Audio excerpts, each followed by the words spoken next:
केंद्रीय कृषि मंत्री शिवराज सिंह चौहान का एक बड़ा बयान सामने आया है। उन्होंने आरोप लगाया कि लोकसभा में विपक्ष के नेता राहुल गांधी बार बार झूठ बोलकर किसानों को गुमराह करने की कोशिश कर रहे हैं और भारत अमेरिका आंतरिक व्यापार समझौते को लेकर आम जनता में भ्रम पैदा कर रहे हैं। उन्होंने कहा कि भारत अमेरिका आंतरिक व्यापार समझौता किसानों, मछुआरों, कारीगरों, स्टार्टअप्स और लघु एवं मध्यम उद्योगों के अधिकारों की रक्षा करता है। शिवराज सिंह चौहान ने कहा है कि राहुल गांधी लगातार झूठ बोल रहे हैं। वह झूठ बोलकर किसानों को गुमराह करने की असफल कोशिश कर रही हैं। वे देशवासियों को भ्रम पैदा करने की कोशिश कर रहे हैं।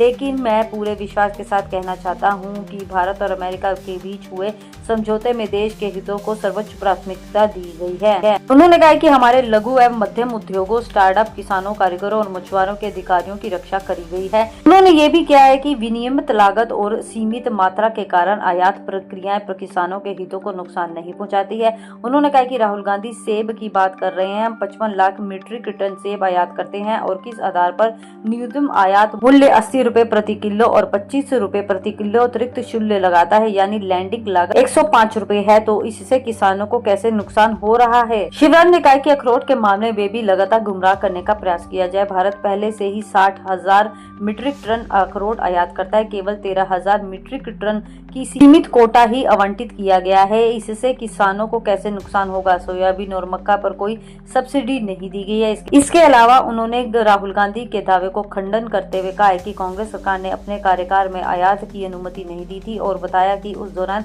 20 अरब डॉलर मूल्य की कृषि उत्पाद आयात किए गए थे। उन्होंने कहा कि कांग्रेस सरकार के दौरान आयात के दरवाजे पूरी तरह से बंद कर दिए गए थे। यह गलत है। कांग्रेस शासनकाल में 20 अरब डॉलर मूल्य की कृषि उपज आयात की जाती थी। डेयरी उत्पाद भी आयात किए जाते थे। देश की जिस चीज की जरूरत होती थी वह आयात की जाती थी। वह किसानों को कब तक गुमराह करते रहेंगे। कैबिनेट मंत्री ने प्रधानमंत्री नरेंद्र मोदी की प्रशंसा करते हुए कहा कि वे अपना समय ऐसी नीतियां और निर्णय लेने में बनाते हैं जिससे देश के किसानों को लाभ हो सके और आत्मनिर्भर भारत की ओर अग्रसर हो सके।